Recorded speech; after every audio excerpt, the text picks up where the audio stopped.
Hello and welcome to the Oddschecker betting show. This is the Ryder Cup preview. I am delighted to say I'm your host, George Ellick, and I'm joined today by Oddschecker's very own golf tipster, Niall Lyons. Niall, I am a massive Ryder Cup fan, as you know. I'm getting very, very excited to watch it all get underway. I'm not a big fan of the pantomime beforehand, I must say. I'm not sitting here watching Sky Sports Ryder Cup, watching all the press conferences and all the interviews. But as soon as that first tee shot is hit, around lunchtime on Friday, I'm going to try and not miss a shot. How are you feeling ahead of the weekend's action? Yeah, I'm probably in the same boat as you. It's just the whole build-up. I kind of look forward to just the golf kicking off on Friday. Yeah. There's so much hype and there's so much talk heading into it that it's just good to get all of that out of the way and actually get down to the nitty-gritty of the golf, because when it actually does kick off, we're usually treated to great entertainment over the 3 days, and it is a good watch. I wouldn't be the most patriotic of fans, really. Not like yourself, taking yourself to Paris National and all the last time, but no, at the same time, it is great entertainment when it kicks off, and it seems to produce some of the best golf we see of the year. You know what I mean? The standard that it produces and what people just, the players pull out of the bag, at really important moments it's a great thing to watch. So yeah, looking forward to Friday, obviously, and tomorrow night the opening ceremony and the picking of those crucial foursomes pairings for Friday morning. Yeah, absolutely. Always that's where I think when it all kind of gets started, is when you see who's going to be going out together in that first session on Friday. Let's talk about the course quickly before we get into the action in terms of the actual betting markets and trying to find some value. Whistling Straits is the course for this. I was going to say an away trip, but I guess for American viewers, you can say it's a home one in this Ryder Cup this year. And I think we're starting to see, it's kind of a familiar theme throughout sport at the moment, that often when you have what is effectively a home or away series, the home team has massive advantage. We see it now in Test cricket, especially. We see it now in the Ryder Cup, where the course is very much set up to suit the team who are hosting. We saw that quite clearly in France a few years ago. Is that going to be the case again here? Is this going to be a course that is tailor-made to suit the Americans? Well, the ball is in their court, and they will definitely set it up for their own team, and it already looks like they have done. There's little rough off the fairways, unless you go really wide towards the, what people are saying, the more links style aspects of the course. Nevertheless, it's not a links, and I don't think it'll play like that either. It held the 2015 PGA Championship where Jason Day won, and he topped strokes gained off the tee that week. Hitting the ball a long way and straight was a huge advantage around the place at that time. It's a Pete Dye design just on Lake Michigan. It's a beautiful golf course. It looks absolutely tremendous. I'm really looking forward to it, and when it comes on the telly. If you look back to the 2015 PGA, there was only one European in the top 10 that year, and it was Justin Rose, who, of course, as we know, hasn't made the team this year, which was a huge talking point. Fleetwood, Larry, and Poulter missed the cut there in 2015, whilst the American Ryder Cup team that turns up this year had 4 top 10s in Spieth, Dustin, Finau, and Koepka. So if you're looking at course history, certainly the Americans have the advantage, and they will have set it up, of course, to their liking to suit the big hitters. They've got so many powerhouses in golf arriving at in Wisconsin this week, and it definitely will be an advantage. I don't think it'll be as big of an advantage as what the Europeans had at Paris National. The Europeans had a real. They had 4 or 5 members who were, really tee to green merchants, where they didn't miss many fairways. Molinari and Fleetwood obviously being the main two, and the course was set up for them, and it played out that way. So I don't think the Yanks have as big an advantage as what the Europeans did at Paris National, but nevertheless, we set up that way, and I think it still will be a slight advantage, never mind the advantage they've got team-wise. I wonder what price would have been 3 years ago when if you'd even told us then that Molinari wouldn't be here in this next Ryder Cup team. Unbelievable. Yeah, you look back at it's unbelievable when you look back at the Ryder Cup squads down the Mm. years, back in the last couple of decades, and the amount of players that just fall off a cliff shortly afterwards and they never win again is incredible. It's happened all the way from the late 80s, early 90s, right up until now.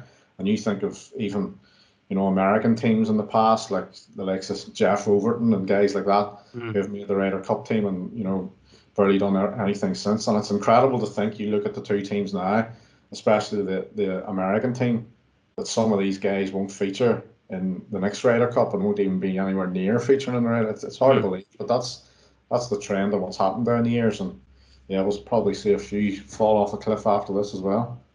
I remember last time we saw the Ryder Cup over the pond, all the talk about how McIlroy and Thomas Pieters was going to be a pairing for the ages and they were going to play together in every Ryder Cup. And of course, Thomas Yeah. Pieters, fair way off being included either on merit or as a wild card these days. We're going to get into the betting markets now. And before we do so, just going to point the listeners and the viewers in the direction of the oddschecker app, where they can see the very best prices and all the markets you can see up there as well from every single bookmaker up on the app.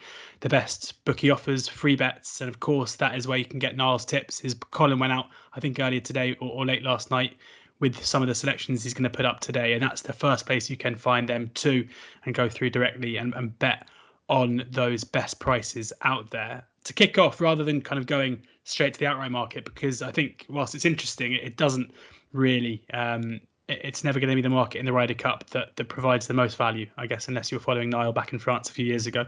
And we'll go through the two teams running through their price to be the top point scorer on their team. We'll go through the combined points later. So we've got Justin Thomas is a 6-1 favourite. Xander Schauffele, Jordan Spieth, Patrick Cantlay, all 15-2. Dustin Johnson 8-1. Colin Morikawa 10-1. Bryson DeChambeau 10-1. Brooks Koepka, who of course does play despite all the rumours of injury and lack of motivation. He might not get his naps, or he might not be able to go to the gym as much as he wants to, but he will be there. Brooks Koepka 12-1. Tony Finau 12-1. Scotty Scheffler 16-1. Daniel Berger 20-1. Harris English 25-1. And the thing that strikes me is that for all the talk of the American team being bombers, and you've got Dustin Johnson there, you've got Bryson DeChambeau there, Brooks Koepka, Tony Finau. The top end of the market doesn't necessarily fit that type of player. Justin Thomas obviously hits the ball a long way. Xander Schauffele doesn't have an issue with length, but Schauffele, Spieth, Cantlay, Colin, these aren't the players who would necessarily fit in with that idea of, basically bomb and gouge. Yeah, well, it's basically bomb and gouge this week with no rough as well. You know what I mean? But from what I would take from that, George, is that the so-called American weakness down the years in foursomes could now be their big strength. As you say, they're the guys towards the top of the market, like especially Morikawa and Spieth are absolutely made for foursomes. Not together, but with respective partners, and probably Dustin Johnson and Justin Thomas. Europeans have dominated foursomes down the years, and they haven't done too bad in four balls, but the Americans have a better record in four balls. And the mix just that the Americans have this time, I think, is a huge advantage for foursomes, where they would normally lose ground on the field. I think they could gain it this time around. It's just another string to their bow, I think. Yeah, I mean, looking at the side as it is at the moment, I mean, we've got Morikawa, you mentioned there at 10-1. I think we're going to talk about quite a lot coming up. But you look through the team, and in terms of, I'm going to mention Patrick Reed now. You look at him being a player who quite clearly was divisive in terms of his role within the side and his relationship with other players, but certainly a player whose passion for the tournament was probably unparalleled between anyone else in the side.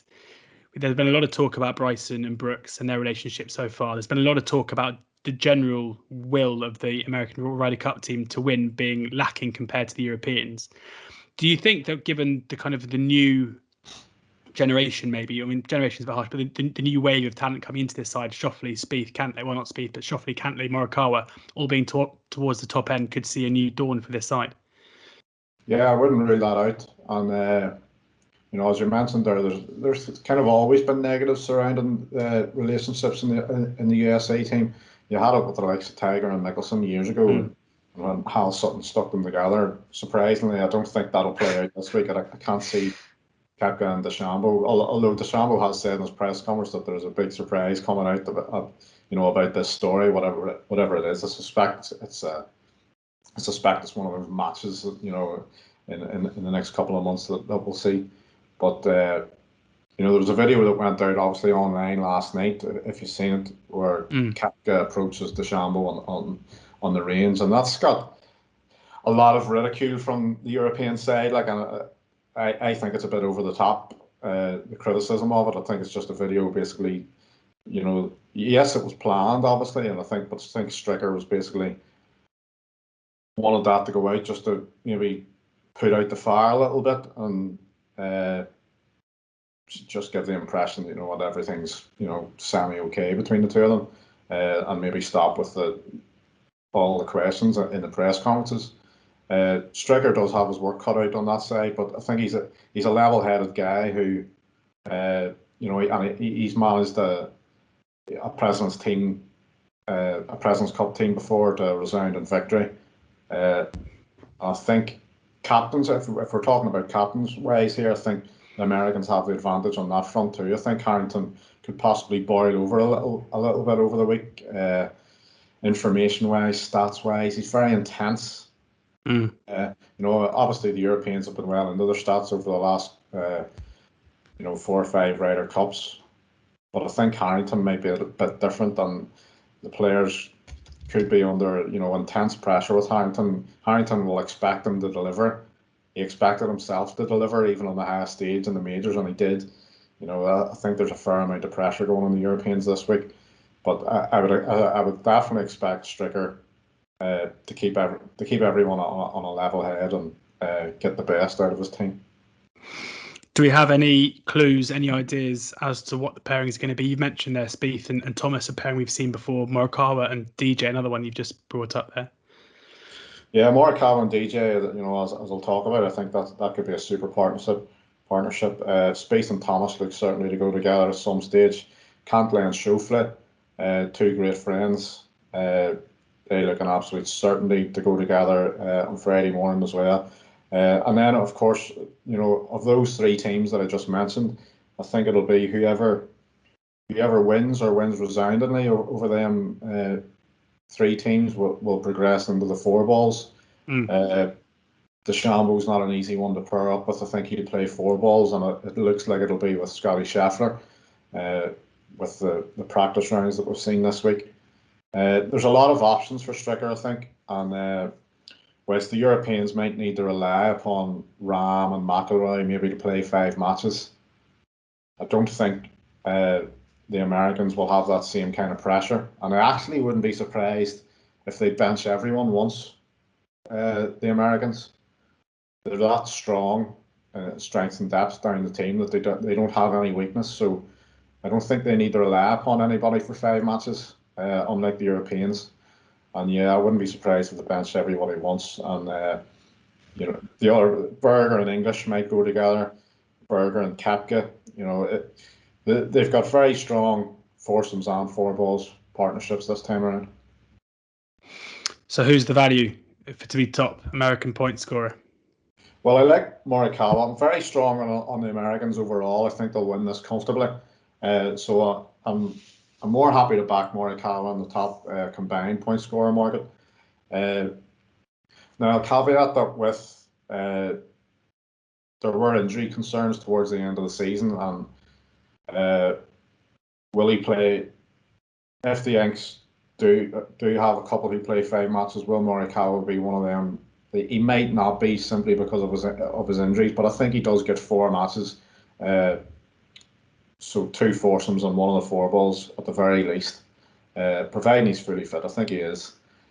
He's a shoe-in for both foursomes. He won both his foursomes games in the 2017 Walker Cup, won one of them by 8 and 7 as well. He's just made for that game. And, just like we talk about Spieth's prowess with his short game in foursomes, holding the putts and getting up and down if they're ever in trouble. Morikawa has that in droves with approach play, and they will try and get Morikawa hitting as many approach shots as possible in the foursomes. And it looks like he's going to partner with Dustin Johnson in the top combined market. Dustin Johnson's 11-1, whereas Morikawa's 18. Almost double that. He qualified first in the rankings as well. Obviously, over the last 68 weeks, he hasn't been quite in the form as what he showed when he won the Open Championship. But I'm confident that if he's relatively fit and if he gets at least 4 matches, he'll be hard to beat in any of them. Morikawa 18-1, as Niall says there, in the top combined market. That's with 365, Paddy's, Betfair, BetVictor, and Betfred's, Sporting Index, and Parimatch as well. All a quarter, the 4 places there, and in top American, pretty much 10-1 across the board. 365, Sky Bet, Hills, 888, BetVictor, Betfred, all going, quarter of the 3, 10-1 about Morikawa. On then to the Europe. Whilst we're on that, George, I just wanted to mention there's 100-1 out there for him to win all 5 matches. And as I said there's a fair chance that he might not play all 5 matches, of course. But if he wins his foursomes partnerships, which he's definitely going to play on Friday morning with Dustin Johnson, they could easily stay on for the 4 balls, providing he's fully fit. And there'll be a hard partnership to split up if they win their first 2 matches on Friday. And I think the 100-1 out there about him winning all 5 is a decent price. Dustin Johnson's around 40-1 in that market. So if they do win their matches and they're not split up, it does look a good price to win all 5 matches for me. Interesting, 100-1 there with Sky Bet, Morikawa to win all 5. Onto the top European point scorer, going through the team again as I did with the Americans. Jon Rahm is 7-2 favourite. Rory McIlroy 6-1. Victor Hovland 3rd favourite at 7-1. The rookie. Tommy Fleetwood 10-1. Paul Casey 10-1. Sergio Garcia 12-1. Ian Poulter 12-1. Tyrrell Hatton 14-1. Shane Lowry 14-1. Matt Fitzpatrick 20-1. Lee Westwood 25-1. Bernd Weisberger 33-1. And Niall, I've seen you on social media in the last couple of weeks saying this is as weak a European side as you can remember. Do you stand by that? Yeah, of course. We've got four members in the top 20 in the world, whilst the Yanks have 9 of the top 11. I don't ever remember it being that much. Obviously the qualification system for Europe this year was frankly up the left. The weight that was put on the Wentworth event was incredible. About 20 players could have qualified going into that event, and that's an absolute nightmare for Harrington. That, especially for a guy like Harrington who would want to prepare, a fair bit in advance, and then too much weight was put on 2020 form. You've got the likes of Hatton, Westwood, and Fleetwood, who are hitting nowhere near the heights as what they were doing early in 2021 and late in 2020. So they've got a big worry there. In terms of form, that's part of the reason why I thought, Rose had a fair chance of inclusion, simply because he showed form in the weeks leading up to it. But down the years, the Ryder Cup, the European Ryder Cup thinking has always been long-term form trumps short-term form. But I thought with so many out of form already qualified that they had room this time for someone with short-term form, and that was Justin Rose. So this time, they've got a few weak links for me, very weak links, and I'm worried about it, to be honest. I'm especially worried about Tyrrell Hatton. There's 7-1 out there about him to win no points, and I think he's more likely if he does go out and force himself. He's a very hard one to pair with. We talked a couple of minutes ago there about the pairings in the American side, and they seem to be, they're already set in stone. Whereas Europe are a bit up in the air, especially with the Englishmen.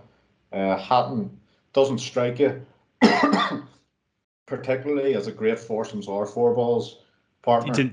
He didn't play. He played 2 4 balls and didn't play a foursomes game in France. Right, and he just worries me. He had an early exit from the playoffs, obviously on the PGA Tour. Missed cut at Wentworth, and he cut a real forlorn figure that week. He was not, and obviously when Hatton's missing cuts, you don't expect him to be all rosy, obviously, but he didn't appear to be happy with his game. I think the other player in his partnership will need to put out all the stops to win a point. I think there'll be loose tee shots. He's just not playing well. He actually ranks bottom of the 12 European guys in strokes gained over the last 3 months, and I think a big upturn in form is very unlikely. And I think there's 7-1 out there about him to win no points, and I think that's half decent price. If he lost a game resoundingly on Friday, there's a very small chance that he won't be used at all on Saturday. I can't see it really happening because it doesn't give the player much confidence to win a singles game on the Sunday, but nevertheless, it's a possibility given the golf that he's been playing lately. And the 7-1 looks decent, I think, to win 0 points. Yeah, 7-1 to win, no points for Sky Bet there for Till Hatton, who, as you say, really, really struggling for form at the moment. What do you make of you've mentioned Justin Rose there as being the unlucky one to miss out, who's shown some form recently. Where do you stand on the decision to bring in Ian Poulter for yet another wildcard pick? He's in the market around kind of mid-table, I guess, with Sergio Garcia, Paul Casey, the closest players to him in terms of where he's expected to come. When you look at his form over the last year or so and how he's been playing, how he's been hitting the ball, that shows just how much weight is given towards his love of the Ryder Cup and his previous form in the Ryder Cup, because recently it hasn't been that strong either. Where do you stand on his inclusion in the side? I think it's justified, to be honest. I did say I thought if anybody could miss out, it would have been Poulter in space of Rose, simply because I think a short-term foreign player would have been an advantage for Harrington. But Poulter's played good golf, sneakily good golf all season. He was third in the Charles Schwab, fourth in the Scottish Open, which was one of the strongest fields of the year in Europe. You look at the stats and you look at data golf, especially, it'll show you that Ian Poulter's in the top 30 players all season, last season on the PGA Tour, which is a fair pointer towards his inclusion. And I think Harrington has weighed heavily upon stats, on long-term stats as well. So I can definitely understand his inclusion. But is his star quality on the European side on the wane now? And I would say it probably is. I think he's won 3 of his last 7 points in the Ryder Cup, it's okay, but it's certainly not sparkling. But maybe that's what the Europeans need here, because they have, for me, one of the worst teams heading to the Ryder Cup in the last couple of decades, and I think they're up against it. So yeah, Poulter is in the middle. If he could go out with McIlroy, they've been paired with McIlroy before and they've played good golf together, and they could go out and win a point early on Friday morning and really give the European team a boost. But he's around the same price as Sergio Garcia for that top European market, and that doesn't quite fit right for me. I think Garcia should be alongside Hovland, third favourite in that market. He's in the top 3 ball strikers on the PGA Tour last season, playing great golf. Fleetwood, Casey, Poulter and Hatton are all in the same price as Garcia, and I can't get my head around that. Garcia has the best record of any European in the Ryder Cup, and he's one who has gained a lot of distance over the last few years. He hits the ball a long way. He's right up high in the distance stats on the PGA Tour now, and his accuracy as well is above PGA Tour standard as well. So I think that's going to suit Whistling Straits big time. And if any player other than Rahm and McIlroy can put it to the Americans, game wise especially, it'll be Sergio Garcia, and he's a great foursomes partner, as we've seen down the years, and now a great 4 balls player by the looks of it as well. With the length that he hits the ball, it's a huge advantage. So just don't make him 6th or 7th favourite in that market. I would have him 3rd favourite alongside Hovland. I think there's a possibility that he might play all 5 games. That if he does, he might be. I wouldn't be surprised if McIlroy or Rahm is left out at one stage or another. But if Garcia wins his first game on Friday morning, if he plays, then he'll be hard to leave off the list. He's just that good a player, and I think he ranks third over the last 3 months in strokes gained, or out of the 12. It's a big positive. I think he's playing great golf, and I'd be surprised if he's left off the list if he's winning matches. Yeah, I mean, his Ryder Cup record is unbelievable. 54% win percentage. He has won 4 of his 9 singles games. He's won 10 of his 17 foursomes games and won 8 of his 15 four balls games. But when you actually factor in halves as well, of which there have been 7, he's only lost 12 of his matches overall. So, yeah, certainly a player whose Ryder Cup record is, I think, goes a bit under the radar, to be honest. He doesn't get enough credit that he deserves. And at 12-1, playing well in amongst players who maybe aren't playing so well, hitting the ball so well. Sergio Garcia, 12-1 with Sporting Index, 11-1 with most other firms in this market. Looks like a good bit of value. We'll go into the actual odds themselves here to win the Ryder Cup. And it doesn't look like a great betting heat to me, because we've got the standout favourites in USA are 8-15 best price to win it. That's with Unibet and Boyle Sports. Europe are 12-5 best price. That's with Betfred. The draw 12-1. So when you factor in the draw, meaning that of course Europe would retain the trophy, that is 13-8 best price that Europe taking off the draw or a European win. That's with Bet365. How does that look to you, Niall? Is that a USA short enough, or should they be shorter still in your book? Yeah, I make them 1-3 shots. To be honest, I don't think they're short enough. Nevertheless, I can perfectly understand why the ordinary punter might not be involved or interested in the outright market, because it's just too short. Mind you, if you're a European fanatic and you want to watch it and cheer on the Europeans, then you've got a juicy enough price to get involved with. But if you fancy the Europeans, then or the Yanks, I guess you need to have deep pockets to get involved. But nevertheless, I actually think it's value. When we talked to Paris National last time, I think the Europeans were around 2.7 on the machine, just bigger than 13-8 at the time, and I thought they should have been favourites. And I think this time the price actually hasn't gone in enough for the Americans. I do make them closer to 1-3. I think they'll absolutely walk it. I can't see any other scenario. I'll be having a few quid on the outright anyway, as I do think it's too big. It's not only the players. I actually think there could be a big golfing class in captains this time around. I've had doubts about some European captains down the years, especially Darren Clarke's such a divisive figure. I think Harrington's, on the nicer side of that. I think he's more polite. He's easier to deal with, but I think Stricker's experience, obviously, captain on the President's Cup side before, he's got a level head. I think he's absolutely just made for it. While Harrington, I'm really worried actually that he's going to put too much pressure on the players, and it's just going to be too intense of a week for the players. You're seeing videos come out. I can't understand it. We're seeing videos coming out over the last couple of days of the Europeans doing silly things around the greens, and it seems like a forced effort for me to make it look like they're enjoying themselves too much and having a good time.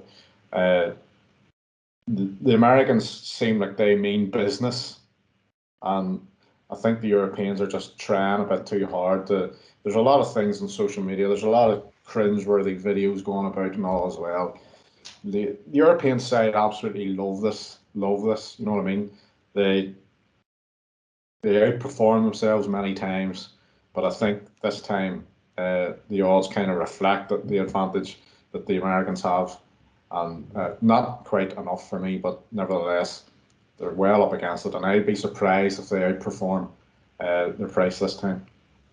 Maybe if you're looking for a nice short price thing to have in a multi over the weekend, you can stick the 8-15 Americans in there. Bit of value there from Niall. Has them at around 1-3.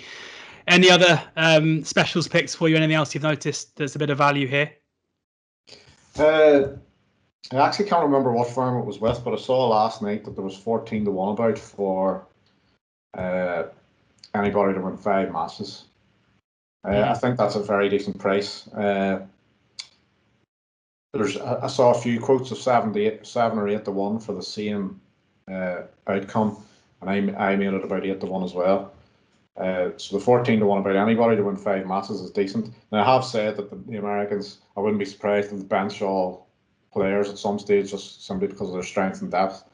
But it'll be hard to kick off the likes of Thomas Spieth, Cantlay, Schauffele, and DJ Morikawa if either of those teams are winning games on Friday or win 2 games on a Friday. So, but yeah, 14 to 1 looks half decent. I think you'll even get a sweat. You could even get a sweat with a couple of the Europeans, depending on how they go. So, yeah, that was one of the value bets for me across the week. I'll try and get a few quid on that at some stage today. But apart from that, yeah, it's all the chips in the Yanks. One for me, which is probably the time to turn off the podcast, but I'm going to be back USA to win the opening session, the day one foursomes, purely because you mentioned the players there that are maybe out of sorts for Team Europe, and they're probably going to be the ones who, given the way that they play, are going to be going out in those foursomes games. Poulter will be going out early. You'd think Fleetwood will likely be one of those two. Westwood likely to go out in the foursomes. It feels like our team is probably the form players are maybe going to be better suited to four balls. And given you've got them at 3-on to win the thing anyway, I think odds against for the Americans to have a lead, especially as we said with those at the top end of the market in their point scorer odds, maybe being not necessarily the players who will be suited by four balls, but likely the ones to go out early. So that's my angle of attack, maybe a way to just get a bit of odds against on the American strength over Team Europe. This is when you tell me that's... You might find a special out there as well for America to win day one and to win the Ryder Cup, which you'll get a slightly bigger price for as well. So, yeah, that could be tempting. Yeah, 4 to 5 best price America are to win day one. Well, no, you've done well to deflate my optimism and how I'm feeling about the weekend. I'll be texting you crazy on Sunday. I'll be popular in the US. I'll be texting on Sunday saying thank you for making me a few quid whilst watching Team Europe get absolutely slaughtered. Fingers crossed that won't be the case. But yeah, do download the oddschecker app. All the markets we've spoken about there, all the bets, all the best prices you can find on there, including some great bookie offers, free bets, and of course Niall's tips, not just for the Ryder Cup, but for all the events throughout the season and the year. So thanks very much to Niall. Hopefully you guys enjoy the Ryder Cup. Hopefully Niall's wrong about it being a 3-on shot that we get beat. Come on, Team Europe. Please make sure that you gamble responsibly and enjoy the Ryder Cup.